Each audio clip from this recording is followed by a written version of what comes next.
Biker down? Lawyer up! This is Biker Dad, brought to you by Moby's Law. Call Mo.com.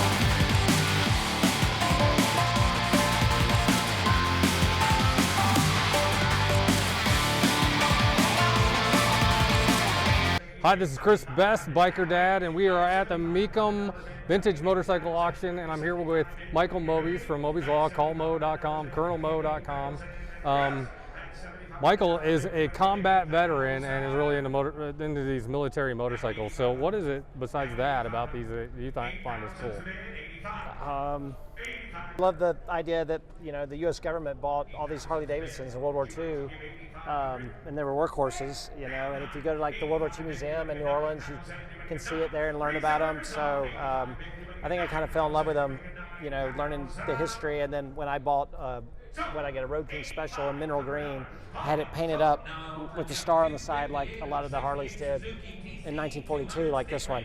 So this is a 1942 Harley WLA, and so what they would do is they would build these and then put them in a wooden crate and ship them to the theater in Europe, and the people who would ride these through war actually assembled them themselves in the battlefield. And a lot of the communication during World War II was thanks to these guys risking their asses on a 1942 Harley-Davidson to ride across the battlefield. What's interesting about this one that I read on the ticket here is that this one was still in the crate when a civilian bought it and put it together. So that happened a lot after the war, right? Yeah. So, and another thing that would happen is the guy who put this together in theater would bring it home with him, and then he would turn it into a chopper and chop all this crap off it. So the fact that it has all of this stuff is pretty amazing, because what would normally happen would be all these lights and the bags and the fenders would be chopped off. This is how things like the Hells Angels and the Banditos started. Those guys were coming back from the war. They wanted a brotherhood, and they used their motorcycles that they used in battle, and it was pretty cool. Yeah. I also find it interesting how much is the same, you know? Like, there's a lot of aspects of Harley-Davidson's made right now. Like my 2022 Road King looks very, you know, the way the brakes are and the foot pegs and the saddlebag placement, and obviously they've modernized them, but a lot of the functionality is the same, and even a lot of the aesthetics are the same. The big difference is the kickstart, which you see right there. Yeah, right. And chain. This Harley basically invented the V-twin, so it's got two cylinders, just like our bike style too.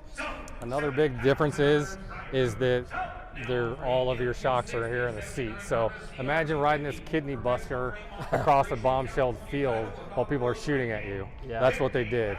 And that's why those guys came back and just fell in love with the motorcycles, because they went through hell with them. Yeah. So that's pretty cool. Yeah. It also reminds me of Captain America. So like that's why I made my branding Call Colonel Mo, like a sort of a superhero trying to, you know, ride in to help someone like Captain America. So that was the connotation I wanted to go for. And that's the big thing about Mecum about the Mecum motorcycle auction. I can't afford most of these bikes, but it's still really cool to see them and learn the history. And I know you're a history buff as being a veteran and everything like that too. Yeah. So you should come and check out the Mecum auction, right? I mean, your mind's blown, my mind's blown. Yeah. Come down next year, and maybe we'll have a bike in the auction next year too. That would be great.